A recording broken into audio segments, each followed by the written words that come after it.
चला नमस्कार मित्रांनो, मी Amol Antarkar the winner study सेंटरमध्ये आपल्या सर्वांचं स्वागत आहे। बघा, येणाऱ्या कालखंडामध्ये म्हणजे मागच्या 2-3 दिवसापूर्वी DMER अंतर्गत जे तुमच्या परीक्षा आहेत बघा, तसं पूर्णपणे वेळापत्रक आपल्या समोर आलेलं आहे। आणि वेळापत्रक समोर ठेवून आपण जर विचार केला बघा, तर आपल्याला परीक्षेच्या दृष्टीने आपल्याकडे फक्त 1 महिना आहे। कारण की येणाऱ्या जो 1 महिना पण आता नाही आहे, 18 सप्टेंबरपासून आपले पूर्णपणे हे पेपर सुरू होत आहे।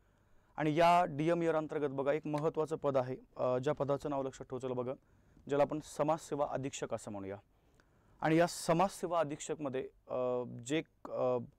जो अभ्यासक्रम त्याचा आहे बघा, त्याच्यामध्ये आपण जर बघितलं 120 गुण आणि 80 गुण असं त्याचं तिथं पूर्णपणे विभागणी आहे। आता 120 गुणामध्ये तुमचं पूर्णपणे जो आपण ज्याला म्हणूया नॉन टेकचा भाग घेऊन जातो, परंतु 80 मार्क जे आहेत बघा, जे आहेत तुमच्या या ठिकाणी पूर्णपणे जो टेक्निकलचा पार्ट आहे बघा, त्याला याच्यामध्ये एक विषय आहे तुमचा, ज्याला आपण समाजकार्य असं म्हणूया। ओके, मग आता या समाजकार्यामध्ये आपल्याला काय करायचं बघा, इथं आजच्या तासामध्ये एक महत्त्वाचा पॉईंट आज तुमचा मी क्लिअर करून देईल। तसं जर आपण विचार केला बघा, तर समाजकार्याची ओळख वगैरे ह्या बेसिक गोष्टी आहेत, परंतु आपल्यासाठी सगळ्यात महत्त्वाचा मुद्दा आहे बघा समाजकार्याच्या पद्धती ज्या आहेत। तर ह्या समाजकार्याच्या पद्धती हा आपल्यासाठी काय बघा, आजच्या लेक्चरमध्ये हा महत्त्वाचा मुद्दा आहे बघा। कारण की आपल्याला परीक्षेमध्ये या पद्धतीवरती आरामशीर इथं जास्तीत जास्त जे प्रश्न आहेत बघा, हे प्रश्न त्या ठिकाणी विचारले जाऊ शकतात। पाठीमागच्या पण काही एक्झाममध्ये या मेथडवरती आपल्याला बऱ्यापैकी प्रश्न आलेले आहेत। आता तसं समाजकार्याच्या एक 6 ते 7 मेथड आहेत बघा।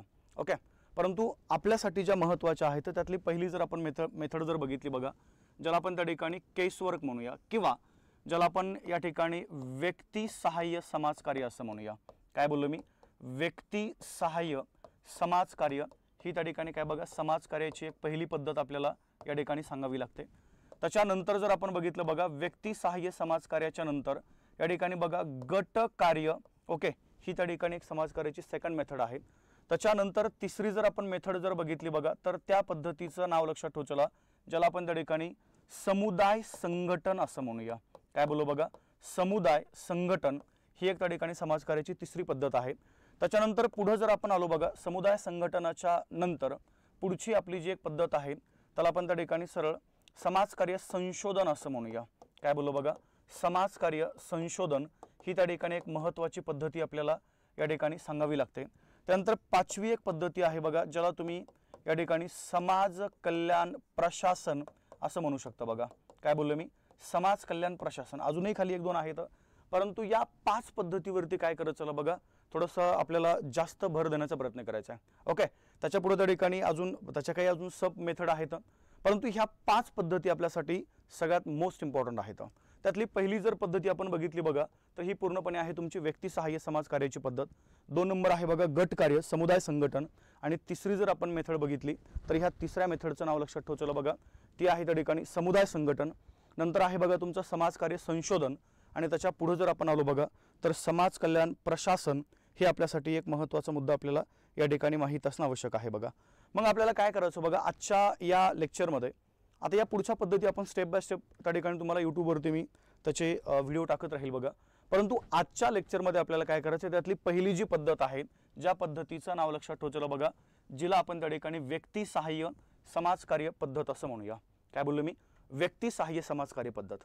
पण ही पद्धती पाहण्याच्या अगोदर एक 2 मिनिटं, फक्त 2 मिनिटं घेईल तुमची, मी जास्त वेळ घेणार नाहीये बघा। आपल्याकडे सध्याला एक बॅच आपण सुरू केलेली आहे बघा, आणि ही बॅच आहे फक्त आणि फक्त समाजकार्याची। काय बोललो मी? फक्त समाजकार्य जे आहे बघा, हे तुम्हाला या बॅचमधून त्या ठिकाणी पूर्णपणे कंप्लीट केलं जाणार आहे। आता ही बॅच तुम्हाला कुठं मिळते बघा, प्ले स्टोअरला जायचंय, घेऊ का परीक्षा नावाचं ॲप आहे बघा, ते ॲप त्या ठिकाणी तुमच्या मोबाईलमध्ये इन्स्टॉल करा, आणि त्या घेऊ का परीक्षा ॲपमध्ये तुम्हाला ही बॅच या ठिकाणी पाहायला मिळते। जवळजवळ बॅच लाईव्ह प्लस रेकॉर्डेड होती असं म्हणता येईल आता, कारण की या बॅचचा 90% सिलेबस या ठिकाणी कंप्लीट झालेला आहे बघा। किती टक्के बोललो मी? 90%। ह्या मेथड वगैरे पूर्णपणे त्या बॅचमध्ये तुम्हाला रेकॉर्डेड फॉर्मॅटमध्ये पाहायला मिळतील। म्हणजे आज ही जर तुम्ही बॅच घेतली तर तुम्हाला त्या बॅचमधला 90% syllabus direct as it is recorded फॉर्मॅटमध्ये त्या बॅचमध्ये पाहायला मिळेल। बाकी राहिलेले 1-2-3 प्रकरणं आहेत, ते स्टेप बाय स्टेप त्या ठिकाणी तुमचे सुरू आहेत बघा। बॅच पूर्णपणे या ठिकाणी आपण म्हणूया रेकॉर्डेड फॉर्मॅटमध्ये आहे, राहिलेले प्रकरण तुम्हाला लाईव्हमध्ये मिळतील। त्याच्यानंतर PDF वगैरे सर्व त्याच्यामध्ये अवेलेबल आहेत, प्रॅक्टिस सेट वगैरे सगळं त्याच्यामध्ये उपलब्ध करून दिलेले आहेत। आता सेकंड मुद्दा, या बॅचची प्राइस किती आहे बघा। तसं जर आपण विचार केला बघा, स्टार्टिंगला ज्यावेळेस आपण ही बॅच सुरू केली होती बघा लाईव्ह मध्ये, त्यावेळेस ह्या बॅचची प्राइस आपण ठेवली होती बघा 1299 रुपये. ओके, आता सध्याला जसं या ठिकाणी बघा विद्यार्थ्यांची मागणी वाढत जाते, तशी या ठिकाणी बॅचची प्राइस सगळ्यांना घेता यावी म्हणून आपण काय करतो बघा, कमी कमी करत येत असतो. मग आता लक्षात ठेव, चला आता या घडीला आपल्याला ही बॅच फक्त आणि फक्त बघा 370 रुपयाला ही बॅच त्या ठिकाणी मिळते. किती रुपये बोललो मी? 370 रुपये. एक लक्षात घ्या, या बॅचचा 100% विद्यार्थ्यांना फायदा होऊ शकतो. ओके, तर जर आपल्याला ही बॅच जर परचेस करायची असेल तर पहिला मुद्दा, घेऊ का परीक्षा नावाचं ॲप पहिलं तुम्ही इन्स्टॉल करा. त्या ॲपमध्ये ही बॅच पहिले बघा, त्यातला कंटेंट त्या ठिकाणी अगोदर प्रॉपर चेक करा आणि नंतर त्या ठिकाणी बॅच तुम्ही परचेस करू शकता. ओके, या पुन्हा आपल्या मेन मुद्द्याकडे आपल्याला काय करायचं बघा, आजच्या लेक्चरमध्ये ही तुमची पहिली जी समाजकार्याची मेथड आहे बघा, जिला आपण व्यक्ती सहाय्य समाजकार्य असं म्हणूया. काय बोललो मी? व्यक्ती सहाय्य समाजकार्य या मेथडवरती आपण काय करू बघा, या ठिकाणी चर्चा करण्याचा प्रयत्न करूया.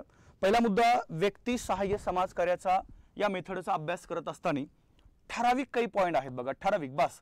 जास्त तुम्हाला खोलवर जाण्याची गरज नाहीये. आपण काय करतो बघा, ते जास्त या ठिकाणी डीप मध्ये तो पॉइंट या ठिकाणी अभ्यासण्याचा प्रयत्न करतो, पण बिलकुल नाही, जास्त डीप मध्ये जाण्याची गरज नाहीये. ज्या मेन पॉइंट आहेत बघा ते लक्षात घ्या. TCS ज्याच्यावरती प्रश्न विचारतोय ते पॉइंट आपल्यासाठी महत्त्वाचे आहेत. मग पहिला मुद्दा आपल्याला काय करायचं बघा, या व्यक्ती सहाय्य समाजकार्याची जी डेफिनेशन आहे, व्याख्या आपली पहिली काय पाहिजे बघा, या ठिकाणी क्लिअर असणं आवश्यक आहे.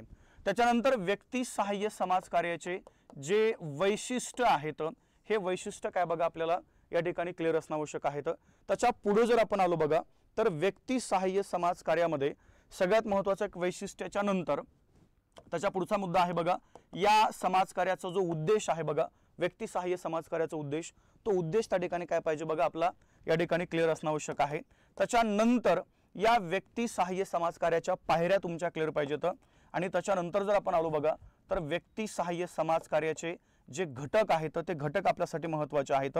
आणि सर्वात शेवटी जर आपण बघितलं तर एक मुलाखत तंत्र आहे बघा, हे आपल्यासाठी महत्त्वाचे. बस, याच्या व्यतिरिक्त जास्त काही त्या ठिकाणी करण्याची गरज नाही आहे. एवढेच पॉईंट त्या ठिकाणी काय करायचं बघा, लक्षात घ्या. याच्यामध्ये पण आता व्याख्या, वैशिष्ट्य, उद्देश हे कॉमन असतं बघा, त्याच्यामध्ये एवढं काही नाहीये. पायऱ्या सगळ्यात महत्त्वाच्या आहेत. त्यानंतर बघा, या व्यक्ती सहाय्य समाजकार्याचे घटक आपल्यासाठी सगळ्यात महत्त्वाचे आहेत. मुलाखतीच्या अगोदर अजून एक आपला पॉईंट राहिला, व्यक्ती सहाय्य समाजकार्याचे हे जे सिद्धांत आहेत हे आपल्यासाठी सगळ्यात महत्त्वाचे. आणि नंतर मग तुमचा भाग आहे बघा, या ठिकाणी मुलाखत 2 प्रकारची असते, निदानात्मक आणि उपचारात्मक. बघू आपण पुढे गेल्यानंतर. म्हणजे पहिला मुद्दा आपल्यासाठी सगळ्यात हे 4 पॉईंट मोस्ट इम्पॉर्टंट आहेत. पायऱ्या, त्याच्यानंतर आपण जर बघितलं बघा त्याचे घटक, त्यानंतर त्याचे सिद्धांत, आणि त्यानंतर काय बघा, या व्यक्ती सहाय्य समाजकार्यामध्ये मुलाखत तंत्र. मग आपल्याला काय करायचं बघा, आता सुरुवातीला आता हे जे बेसिक गोष्टी आहेत, ह्या बेसिक गोष्टी आपण या ठिकाणी काय करू बघा, अगोदर या ठिकाणी क्लिअर करूया.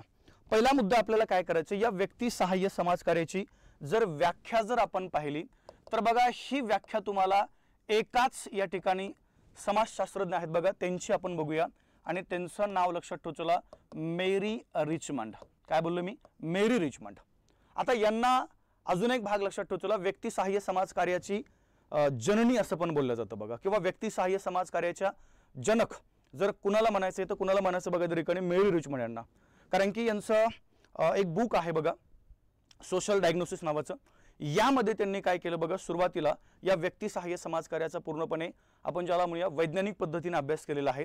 आणि म्हणून आपण त्यांना काय म्हणतो बघा, या ठिकाणी सरळ सरळ व्यक्ती सहाय्य समाजकार्याचे जनक जर कुणाला म्हणायचंय तर हे आपल्याला म्हणायचं बघा, तरी मेरी रिचमंड यांना आपण असं म्हणूया.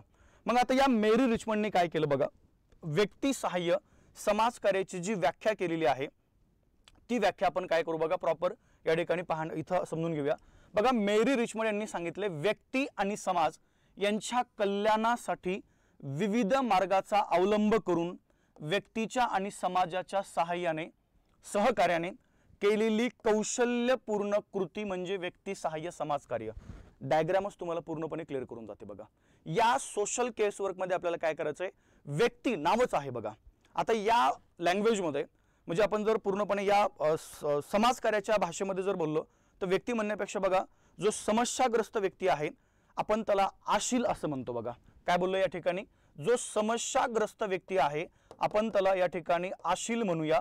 आणि या आशिलाला त्याची समस्या सोडवण्यासाठी जी व्यक्ती या ठिकाणी मदत करणार आहे ती आहे बघा सरळ त्या ठिकाणी सामाजिक कार्यकर्ता। काय बोललोय? सामाजिक कार्यकर्ता। हा पहिला फरक आपल्याला यातला माहित असणं आवश्यक आहे बघा।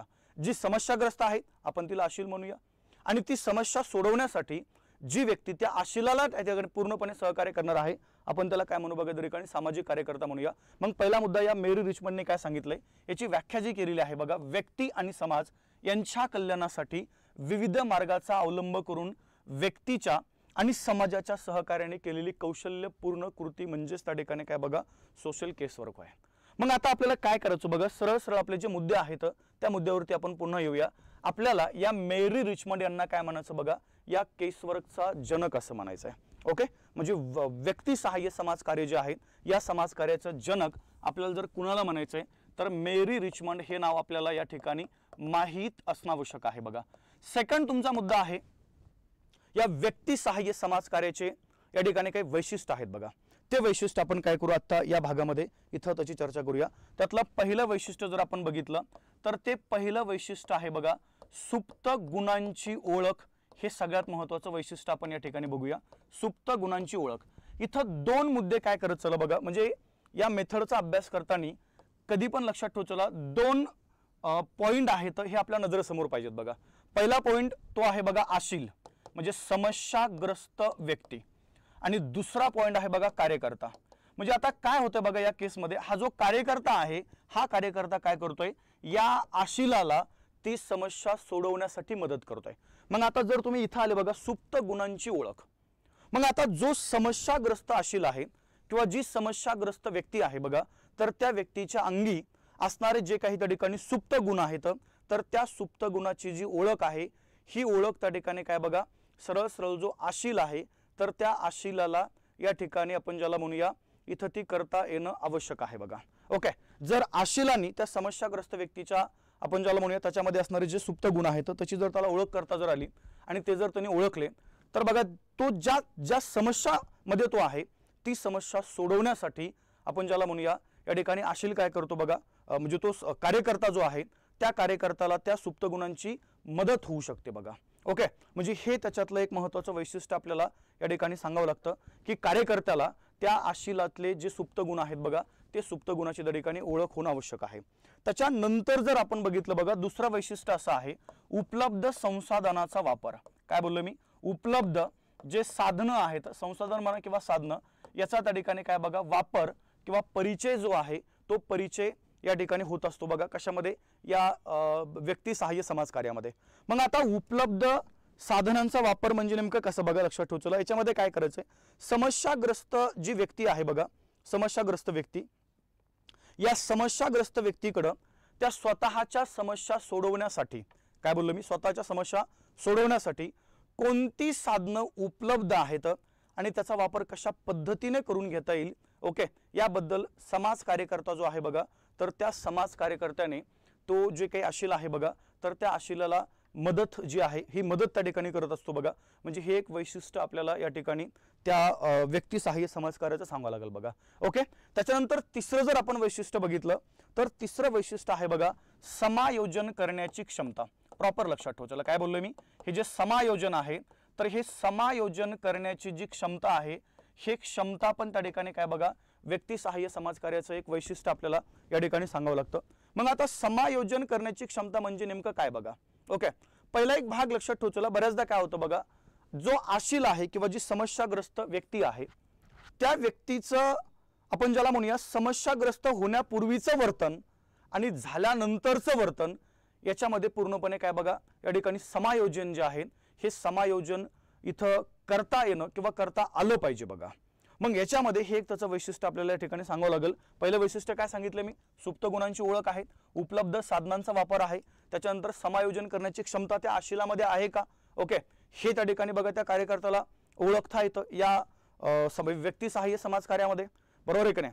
कारण की समस्याग्रस्त होण्यापूर्वीचं त्या व्यक्तीचं वर्तन आणि समस्याग्रस्त झाल्यानंतरचं वर्तन आता कन्सिडर करा, कारण की बऱ्याचदा काय होतं बघा व्यक्ती जरी तुम्हाला एक पाहायला मिळत असेल परंतु ज्यावेळेस ती समस्याग्रस्त होते त्यावेळेस तिचं पूर्णपणे वर्तन वेगळं असतं आणि समस्याग्रस्त होण्यापूर्वीचं वर्तन वेगळं असतं। मग या दोन्हीमध्ये जो बॅलन्स आहे बघा तो बॅलन्स त्या ठिकाणी ओळखता येतो कशामध्ये बघा, या व्यक्ती सहाय्य समाज कार्यामध्ये, आणि ती क्षमता त्याच्यामध्ये आहे का हे पण त्या ठिकाणी कार्यकर्ता जो आहे बघा तो ओळखू शकतो. कशामुळं, तर या व्यक्ती सहाय्य समाज कार्यामुळे आपण काय करतो बघा, हे पूर्णपणे या ठिकाणी करत असतो. ठीक आहे. त्याच्यानंतर जर आपण बघितलं बघा, तर या व्यक्ती सहाय्य समाज कार्याचं अजून एक वैशिष्ट्य आपल्याला सांगावं लागेल बघा, आणि ते वैशिष्ट्य आहे त्या ठिकाणी बौद्धिक विकास. बऱ्याचदा काय होतं बघा, लक्षात ठेवा, जो आशील आहे समस्याग्रस्त व्यक्ती ज्यावेळेस त्या कार्यकर्त्याकडे येतो बघा, लक्षात घ्या, मग कार्यकर्त्याकडे आल्यानंतर कार्यकर्ता काय करतो बघा, त्या ठिकाणी वेगवेगळ्या पुढे ज्या मेथड आहेत या मेथडचा वापर करून त्या ठिकाणी त्या आशिलाची समस्या जी आहे बघा, ही समस्या सोडवण्याचा प्रयत्न केला जातो. आणि ह्या सर्व प्रोसेस मधून जात असताना तो जो आशील आहे बघा, तर त्या आशिलाचा त्या ठिकाणी बौद्धिक, मानसिक, शारीरिक आणि बाकी इतर गोष्टींमध्ये पण त्या ठिकाणी जो विकास आहे, हा विकास त्या ठिकाणी काय बघा, या व्यक्ती सहाय्य समाज कार्यामुळे आपण त्या ठिकाणी पूर्ण करू शकतो. आणि सेकंड आणि सर्वात महत्त्वाचं एक वैशिष्ट्य आहे बघा, ते 5व्या नंबरचं लक्षात ठेवा, ज्याला आपण त्या ठिकाणी आत्मनिर्भरता म्हणतो बघा. काय बोललो मी, आत्मनिर्भरता. म्हणजे काय होतं बघा, इथं कार्यकर्ता जो आहे तो कार्यकर्ता ज्यावेळेस त्याच्या समस्या सोडवतो, ओके, आणि अजून एक भाग लक्षात ठेवा, त्या समस्या सोडवण्यासाठी तो आशील पण त्या ठिकाणी काय करतो बघा, पूर्णपणे कॉपरेट करतो. म्हणजेच पहिला भाग लक्षात ठेवा, समस्या त्याची त्या ठिकाणी सोडवल्या गेल्यानंतर तो जो व्यक्ती आहे, ओके, आशील आपण ज्याला म्हणूया, तो पूर्णपणे काय बघा, स्वावलंबी म्हणतो किंवा आत्मनिर्भर जो आहे बघा, हे या ठिकाणी बनवलं जातं. कशामध्ये, तर या व्यक्ती सहाय्य समाज कार्यामध्ये. म्हणजे एक 4-5 वैशिष्ट्य काय करत चला बघा, या व्यक्ती सहाय्य समाज कार्याचे जर आपल्याला विचारले गेले तर पहिला मुद्दा बघा, सुप्त गुणांची ओळख होते, उपलब्ध संसाधनाचा वापर केला जातो, समायोजन करण्याची क्षमता असेल किंवा बौद्धिक विकास असेल किंवा आत्मनिर्भरता, हे आपल्याला माहीत असणं आवश्यक आहे बघा. त्याच्यानंतर या व्यक्ती सहाय्य समाज कार्याचा नेमका उद्देश काय, तो उद्देश आपल्याला क्लिअर होणं आवश्यक आहे बघा. मग पहिला जर आपण बघितलं तर समस्याग्रस्त व्यक्तीचा विकास करणे हा त्याच्या पाठीमागे काय बघा, हा त्याच्या या व्यक्ती सहाय्य समाज कार्याचा मेन उद्देश आहे बघा. काय सांगितलं मी, समस्याग्रस्त, ओके, समस्याग्रस्त जी व्यक्ती आहे बघा, तर त्या समस्याग्रस्त व्यक्तीचा या ठिकाणी विकास करणे. पहिला एक मुद्दा लक्षात ठेवला. मग हा विकास आपण या ठिकाणी बघा सर्व प्रकारचा करतो, म्हणजे बौद्धिक असेल, शारीरिक आहे, मानसिक आहे, भावनिक आहे, ओके, हा विकास त्या ठिकाणी करणं हे तुमचं पहिलं या व्यक्ती सहाय्य समाज कार्याचं काय बघा, जो उद्देश आपण ज्याला म्हणूया, तो उद्देश त्या ठिकाणी आपल्याला या ठिकाणी सांगावा लागेल. ठीक आहे. पहिला मुद्दा जर आपण बघितलं तर सरळ सरळ बघा, त्याला स्वावलंबी बनवणं, त्याच्यानंतर बघा त्या आशिलाचा मानसिक विकास करणं, शारीरिक करणं, बौद्धिक करणं, विकास करणं. त्याच्यानंतर बघा आपण ज्याला म्हणूया समाजामध्ये पुन्हा त्याचा त्या ठिकाणी जो स्तर आहे बघा, तो स्तर उंचावणं. हे सगळ्या गोष्टी त्या ठिकाणी काय बघा, हे करण्यासाठी समाजकार्य, व्यक्ती सहाय्य समाजकार्य महत्त्वाचं आहे. म्हणजे व्यक्ती सहाय्य समाजकार्याचा पहिला उद्देश सोप्या भाषेमध्ये त्या व्यक्तीचा काय करणं बघा, सर्वांगीण विकास करणं असं आपण त्याला म्हणूया. दुसरा जो आहे बघा, समस्या सोडवण्यासाठी मदत करणं. काय बोललो बघा मी, समस्या ज्या आहेत तर ह्या समस्या सोडवण्यासाठी मदत करणं हा पण त्या ठिकाणी काय बघा, या सरळ व्यक्ती सहाय्य समाजकार्याचा उद्देश आपल्याला या ठिकाणी सांगावा लागेल. मग आता समस्या सोडवण्यासाठी मदत करणं म्हणजे काय बघा, सरळ सरळ आपण जर बघितलं तर लक्षात ठेव चला, इथं काय होतं बघा, जो आशील आहे, आशील त्याला जी काही समस्या निर्माण झालेली आहे बघा, काय बोललो मी, त्याला जी समस्या निर्माण झालेली आहे ती समस्या रोखणं, ओके, किंवा ती समस्या त्या ठिकाणी सोडवणं, यासाठी काय बघा, हे व्यक्ती सहाय्य समाजकार्य महत्त्वाचं आहे. म्हणजे त्या आशिलाला ती समस्या सोडवण्यासाठी हे व्यक्ती सहाय्य काय करतं बघा, समाजकार्य पूर्णपणे त्या ठिकाणी मदत करतं. हा एक महत्त्वाचा मुद्दा आपल्याला या ठिकाणी सांगावा लागणार आहे. ओके. त्याच्यानंतर पुढे जर आपण बघितलं बघा, पुढचा पहिला उद्देश आहे त्याचा समस्याग्रस्त व्यक्तीचा विकास करणं, समस्या सोडवण्यासाठी काय करणं बघा, त्या व्यक्तीला पूर्णपणे मदत करणं. त्याच्यानंतर तिसरा उद्देश आहे समस्या सोडविण्याच्या समस्येचे प्रशिक्षण देणं. लक्षात ठेवा चला काय बोललो मी, समस्या सोडविण्याच्या समस्येचे आपण ज्याला म्हणूया प्रशिक्षण देणं. काय बोललो बघा, प्रशिक्षण देणे, या हा उद्देश त्या ठिकाणी या व्यक्ती सहाय्य समाज कार्यामध्ये असतो बघा. बऱ्याचदा काय होतं, एखादा आशील आहे त्याला जर एखादी समस्या निर्माण झाली तर असं होऊ शकत नाही की भविष्यामध्ये डबल तो कधी समस्याग्रस्त होणारच नाहीये, होणारच आहे, बरोबर आहे की नाही. म्हणजे एक समस्या जर आपण त्या ठिकाणी सोडवली बघा, तर दुसरी समस्या कदाचित त्या ठिकाणी निर्माण होऊ शकते. मग आता ती समस्या निर्माण झाल्यानंतर ती पुन्हा त्या ठिकाणी कशी सॉल्व्ह करायची याचं प्रशिक्षण देणं, हा या व्यक्ती सहाय्य समाज कार्याचा काय बघा या ठिकाणी पूर्णपणे एक उद्देश आहे. आणि त्याच्या पुढे जर आपण बघितलं बघा, तर समायोजन करण्यासाठी मदत करणं.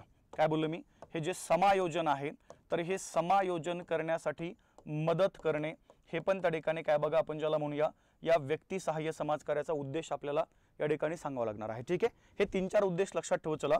त्याच्यानंतर आपल्याला काय करायचं बघा, व्यक्ती सहाय्य जे समाजकार्य आहे, व्यक्ती सहाय्य समाजकार्य, तर या व्यक्ती सहाय्य समाजकार्याच्या काय करत चला बघा, या ठिकाणी ज्या पायऱ्या आहेत ह्या पायऱ्या 100% काय करत चला आता लक्षात घ्या। तुम्हाला ह्या पायऱ्या जर परीक्षेमध्ये जर विचारल्या गेल्या तर कन्फर्म आपल्याला या व्यक्ती सहाय्य समाजकार्याच्या ज्या पायऱ्या आहेत बघा त्या पायऱ्या त्या ठिकाणी सांगता येणं आवश्यक आहे। पहिली पायरी आहे बघा अध्ययन, काय बोललो मी, अध्ययन ही त्या ठिकाणी पहिली पायरी आहे। कधी कधी काय होतं बघा लक्षात ठेवू चला, या पायऱ्यावरती आपल्याला बऱ्याचदा जे प्रश्न आहेत बघा ते प्रश्न जर विचारले गेले तर त्याचं उत्तर आपल्याला त्या ठिकाणी देता येणं आवश्यक आहे। बघा सरळ त्या ठिकाणी आशील किंवा समस्याग्रस्त जो व्यक्ती आहे त्या व्यक्तीच्या समस्या आपल्याला या ठिकाणी सोडवायच्यात बघा, तर त्यासाठी काही पायऱ्या आहेत, स्टेप बाय स्टेप काही कृती आपण या ठिकाणी करणं आवश्यक आहे। बघा त्या समस्येचं अध्ययन करणं प्रॉपरली या ठिकाणी आपल्यासाठी महत्त्वाचं आहे। दुसरी जर आपण पायरी बघितली बघा तर दुसरी पायरी आहे त्या ठिकाणी निदान, ती समस्या तुम्हाला ओळखता आली पाहिजे। समजलं काय बोललो मी, म्हणजे ह्या पायऱ्या ज्या आहेत ह्या पायऱ्या त्या ठिकाणी बघा सामाजिक कार्यकर्त्यासाठी आपण ज्याला म्हणूया पूर्णपणे उपयुक्त आहेत, कारण की त्या सामाजिक कार्यकर्त्यांनी या स्टेपने काय बघा पूर्णपणे हे जे कार्य आहे ते कार्य त्या ठिकाणी करणं आवश्यक आहे। पहिला मुद्दा तुम्हाला समस्येचं अध्ययन करायचं आहे बघा, दुसरा मुद्दा त्या ठिकाणी ती समस्या जी आहे ही समस्या ओळखायची आहे, म्हणजे दुसरी पायरी त्या ठिकाणी कोणती आहे बघा, निदान ही दुसरी पायरी आहे। त्याच्यानंतर आपण जर बघूया तिसरी पायरी आहे बघा त्या ठिकाणी उपचार, बरोबर आहे की नाही, ती समस्या सोडवण्यासाठी त्या आशिलाला काय करायचं बघा आपल्याला पूर्णपणे या ठिकाणी मदत करायची आहे, म्हणजे सोप्या भाषेमध्ये उपचार जे आहे बघा ते आहे। आणि चौथी जर आपण पायरी बघितली तर पुनर्वसन ही त्या ठिकाणी काय बघा चौथी पायरी या व्यक्ती सहाय्य समाजकार्याची आपल्याला माहित असणं आवश्यक आहे। आणि पुनर्वसनानंतर पुन्हा त्या ठिकाणी काय बघा देखरेख ही पण त्या ठिकाणी पाचवी पायरी आपण सांगू शकतो बघा, म्हणजे समस्या या ठिकाणी पूर्णपणे त्या समस्येचा अभ्यास करणे, नंतर समस्या ओळखणे, नंतर त्याच्यावरती उपचार करणे, त्यानंतर बघा पुनर्वसन करणे, म्हणजे त्या व्यक्तीला पूर्णपणे त्या समस्येमधून बाहेर काढल्यानंतर आपण ज्याला म्हणूया ती समस्या सोडवल्यानंतर पूर्णपणे त्याचं पुनर्वसन करणं, आणि बाकी देखरेख म्हणजे ऑब्झर्वेशन जे आहे ते महत्त्वाचं आहे बघा। ठीक आहे, म्हणजे सामाजिक कार्यकर्ता जो आहे तर या सामाजिक कार्यकर्त्यासाठी ह्या ज्या व्यक्ती सहाय्य समाजकार्याच्या पायऱ्या आहेत बघा त्या पायऱ्या या ठिकाणी महत्त्वाच्या आहेत। ठीक आहे, चला व्याख्या आपण बघितली, दुसरा मुद्दा काय वैशिष्ट्य आपण बघितलेले आहेत, उद्देश आपण बघितला, आणि आता काय केलं बघा व्यक्ती सहाय्य समाजकार्याच्या पायऱ्या ज्या आहेत ह्या पायऱ्या पण आपण या ठिकाणी आता इथं पाहिलेल्या आहेत बघा।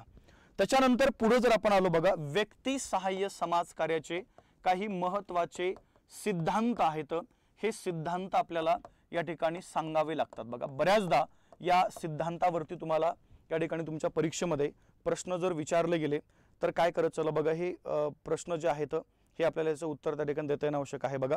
आता व्यक्ती सहाय्य कार्यामध्ये काय होतं बघा, आशील आणि सामाजिक कार्यकर्ता दोन महत्त्वाचे घटक इथं आहेत बघा, आशील आणि काय सामाजिक कार्यकर्ता। मगाशी जी डायग्राम काढली होती तीच डायग्राम पुन्हा या ठिकाणी मी तयार करतोय बघा। इथं आशील आहे आणि सेकंड काय बघा त्या ठिकाणी हा जो सामाजिक कार्यकर्ता आहे, तर यांच्यामधलं जे नातं आहे बघा पूर्णपणे दृढ झालेलं असतं या मेथडमध्ये। मग आता इथं दृढ झाल्यानंतर इथं आपण जर बघितलं बघा सरळ सरळ हे नातं दृढ करण्यासाठी आपण ज्याला म्हणूया की खालील जे सिद्धांत आहेत हे सिद्धांत त्या ठिकाणी काय बघा वापरले जातात। ओके, म्हणजे आशील आणि कार्यकर्ता यांचे संबंध पूर्णपणे दृढ करण्यासाठी या सिद्धांताचा त्या ठिकाणी काय बघा पूर्णपणे वापर केला जातो। त्यातला पहिला सिद्धांत आहे बघा ज्याला आपण या ठिकाणी स्वीकृतीचा सिद्धांत असं म्हणूया। काय बोलू बघा, स्वीकृतीचा सिद्धांत, म्हणजे सरळ सरळ एक मुद्दा आपल्याला या ठिकाणी माहित असणं आवश्यक आहे बघा की जो कार्यकर्ता आहे त्या कार्यकर्त्याने आशिलाचा स्वीकार केला पाहिजे बघा सोप्या भाषेमध्ये, म्हणजे इथं भेदभाव वगैरे तो नाही झाला पाहिजे, बरोबर आहे की नाही। मग त्या ठिकाणी बघा लिंगानुसार असेल किंवा वर्णभेद असेल, जातीभेद असेल, लिंगभेद असेल, यानुसार भेदभाव न करता या ठिकाणी काय केलं पाहिजे बघा, त्या आशिलानी त्या कार्यकर्त्याने त्या आशिलाचा या ठिकाणी स्वीकार केला पाहिजे, तरच त्या आशिलाचा पूर्णपणे विश्वास त्या कार्यकर्त्यावरती बसू शकतो आणि कालांतराने मग पुढची जी प्रोसेस आहे बघा ही पुढची प्रोसेस त्या ठिकाणी होऊ शकते। ओके, म्हणजे पहिला सिद्धांत जर आपण बघितला तर तो कोणता आहे बघा, तर इथं स्वीकृतीचा सिद्धांत आपल्याला या ठिकाणी माहीत असणं गरजेचं आहे, म्हणजे या ठिकाणी आहे बघा। ओके, त्याच्यानंतर पुढचा जर आपण सिद्धांत जर बघितला तर तो आहे बघा संवादाचा सिद्धांत। काय बोललो मी, संवादाचा जो सिद्धांत आहे बघा तो आपल्यासाठी महत्त्वाचा आहे। म्हणजे आशील आणि कार्यकर्ता यांच्यामधला जो संवाद आहे बघा तो संवाद त्या ठिकाणी विश्वासार्ह पाहिजे। म्हणजे कार्यकर्त्यांनी त्या आशीलाशी असा संवाद साधला पाहिजे की त्या आशीलाचा विश्वास बसला पाहिजे, चला ठीक आहे की माझी समस्या या ठिकाणी बघा पूर्णपणे सोडवली जाऊ शकते। आणि दुसरा मुद्दा, या संवादामध्ये असा तो संवाद पाहिजे बघा की त्या आशीलाने संपूर्ण गोष्टीची माहिती त्या कार्यकर्त्याला देणं आवश्यक आहे बघा। मग त्यासाठी सरळ सरळ आशीलाने त्या कार्यकर्त्यांनी त्या आशीलाला असा विश्वास त्याच्या संवादामधून त्या ठिकाणी काय बघा दाखवणं आवश्यक आहे की ही समस्या पूर्णपणे सोडवल्या जाऊ शकते। म्हणजे संवादाचा सिद्धांत आपल्यासाठी काय बघा इथं महत्त्वाचा आपल्याला सांगावा लागतो बघा, ठीक आहे। त्याच्यानंतर पुढचा भाग आहे बघा सहभागाचा सिद्धांत। काय बोललो बघा मी, सहभागाचा सिद्धांत आपल्यासाठी महत्त्वाचा आहे। आता काय होतं बघा लक्षात ठेवू, चला पहिला मुद्दा, आशीलाने काय केलं बघा, म्हणजे कार्यकर्त्यांनी कोणताही भेदभाव न करता कोणत्याही व्यंगाचा विचार न करता त्या ठिकाणी आशीलाचा स्वीकार केला। दुसरा मुद्दा, त्यांच्यामध्ये प्रॉपर कम्युनिकेशन झालेलं आहे, संवाद त्या ठिकाणी प्रॉपर या ठिकाणी साधला गेला। त्याचा पुढचा भाग आहे बघा त्या ठिकाणी काय, सहभागाचे तत्व। आता सहभागाचा सिद्धांत कसा आहे बघा की याच्यामध्ये जो कार्यकर्ता आहे, कार्यकर्त्यांनी त्या आशीलाची आपण ज्याला म्हणूया या ठिकाणी त्यांच्यामध्ये संवाद एवढा प्रॉपर व्हायला पाहिजे की कालांतराने बघा त्या कार्यकर्त्याला आशीलातील काही सुप्त वगैरे गुण जे आहेत बघा, त्याच्या ज्या क्षमता आहेत हे पूर्ण ओळखता येऊन त्या आशीलाला त्या ठिकाणी काय बघा त्या समस्या सोडवण्यासाठी पूर्णपणे सहभागी जे आहेत हे सहभागी त्या ठिकाणी सहभागी करून घेता आलं पाहिजे बघा, ठीक आहे। म्हणजे पहिला भाग लक्षात ठेवला, सरळ सरळ सहभागासंबंधी त्या आशीलाची मानसिकता जी आहे ही मानसिकता पण त्या ठिकाणी बनवता आली पाहिजे, हा एक सिद्धांत आपल्याला महत्त्वाचा आहे। त्याच्या पुढे जर आपण बघितलं बघा तर तो आहे गुप्ततेचा सिद्धांत। काय बोललो बघा, गुप्ततेचा। बऱ्याचदा काय होतं बघा, आशील आणि कार्यकर्ता यांचं नातं ज्यावेळेस असं पूर्णपणे दृढ होतं त्यावेळेस तो आशील काय करतो बघा, बऱ्याचशा गोष्टी, गुप्त गोष्टी आपण ज्याला म्हणूया, हा त्या कार्यकर्त्याला सांगत असतो, बरोबर आहे की नाही। मग या ज्या गुप्त गोष्टी आहेत बघा, त्या गुप्त गोष्टीची या ठिकाणी किंवा काही ज्या अशा गोष्टी आहेत की ज्या आशीलाला वाटतं की पूर्णपणे त्या आपण ज्याला म्हणूया त्याचा जास्त उघडकीस नाही आलं पाहिजे, तर ती गुप्तता जी आहे बघा ती कार्यकर्त्याला ठेवता आली पाहिजे, ठीक आहे। म्हणजे पहिला भाग लक्षात ठेवला, गुप्ततेचा सिद्धांत या ठिकाणी आपल्याला साठी महत्त्वाचा आहे। आणि त्याच्यानंतर जर आपण बघितलं बघा पुढचा जो सिद्धांत आहे तो आहे त्या ठिकाणी जागृतीचा सिद्धांत। काय बोललो बघा, जागृती जी आहे तर या जागृतीचाही सिद्धांत आपल्यासाठी इथं महत्त्वाचा आहे। आणि त्याच्यानंतर जर आपण बघितलं बघा भावना नियंत्रणाचा सिद्धांत आपल्याला या ठिकाणी सांगावा लागतो बघा। बऱ्याचदा काय होतं, आशील आणि कार्यकर्ता यांच्यामध्ये ज्यावेळेस त्या ठिकाणी पूर्णपणे संभाषण होतं आणि संभाषण होत असताना बघा बऱ्याचदा या समस्या ज्या आहेत ह्या समस्या आशील ज्यावेळेस त्या कार्यकर्त्यासमोर मांडतो बघा त्यावेळेस बऱ्याचदा आशील भावनिक होतो, बरोबर आहे की नाही। मग आता भावनिक झाल्यामुळं कार्यकर्त्याला पण त्या ठिकाणी भावनिक होऊन चालत नाहीये। तिथं जर कार्यकर्ता जर भावनिक झाला तर त्या ठिकाणी पूर्णपणे आपण ज्याला म्हणूया त्याच्या कार्य आहे बघा हे कार्य त्या ठिकाणी प्रॉपर होणार नाहीये। त्यामुळे लक्षात ठेवतो बघा कार्यकर्त्याला पूर्णपणे भावना नियंत्रण जे आहे हे नियंत्रण त्या ठिकाणी त्याचं असलं पाहिजे बघा। म्हणजे सरळ सरळ आपण ज्याला म्हणूया हे 6 सिद्धांत व्यक्ती सहाय्य समाज कार्यामध्ये महत्त्वाचे आहेत, स्वीकृती, संवाद, सहभाग सिद्धांत, गुप्ततेचा सिद्धांत, जागृतीचा सिद्धांत आणि पुढे चालून काय बघा त्या ठिकाणी भावना नियंत्रणाचा सिद्धांत। आता सेकंड मुद्दा आहे बघा व्यक्ती सहाय्य समाज कार्याचे जे घटक आहेत या घटकावरती आपल्याला बऱ्याचदा प्रश्न विचारला जातो बघा। या घटकाचा उल्लेख 5P म्हणून केला जातो बघा। काय बोललो मी, 5P। आता लक्षात ठेव, चला 5P कसं, 5 घटक आहेत त्यामध्ये पहिली घटक आहे बघा व्यक्ती। काय बोललो बघा, व्यक्ती। दुसरी घटक जर आपण बघितलं व्यक्तीच्या नंतर बघा त्या व्यक्तीचं जे आपण ज्याला म्हणूया त्या ठिकाणी जी समस्या आहे ही समस्या, ओके, प्रॉब्लेम ही समस्या। त्याच्यानंतर बघा त्या व्यक्तीचं जे स्थान आहे ते स्थान, प्लेस आपण ज्याला म्हणूया, म्हणजे बघा सरळ पर्सन, ओके। त्याच्यानंतर इथं समस्या, प्रॉब्लेम, त्याच्यानंतर बघा प्लेस, स्थान, हे एक महत्त्वाचा मुद्दा। त्याच्यानंतर चौथा जो घटक आहे तो चौथा घटक लक्षात ठेवू, चला प्रोसेस आपण ज्याला म्हणूया ती आहे बघा प्रक्रिया, ओके, प्रोसेस। आणि त्याच्यानंतर आपण जर बघितलं बघा तर सरळ सरळ कार्यकर्ता। कार्यकर्ता म्हणजे बघा त्या ठिकाणी ज्याला आपण व्यावसायिक कार्यकर्ता म्हणूया, म्हणजे प्रोफेशनल सोशल वर्कर, ओके। असे पूर्णपणे त्या ठिकाणी 5 महत्त्वाचे घटक आहेत बघा या व्यक्ती सहाय्य समाज कार्यामधले, तर ते आपल्याला माहीत असणं आवश्यक आहे बघा, ठीक आहे। व्यक्तीमध्ये आपण जर बघितलं बघा सरळ सरळ या समस्याग्रस्त व्यक्तीमध्ये कोणत्याही प्रकारचा व्यक्ती असू शकतो बघा, छोटं बालक असू शकतं, वृद्ध आहेत, बरोबर आहे की नाही. त्याच्यानंतर निराधार व्यक्ती असू शकतात.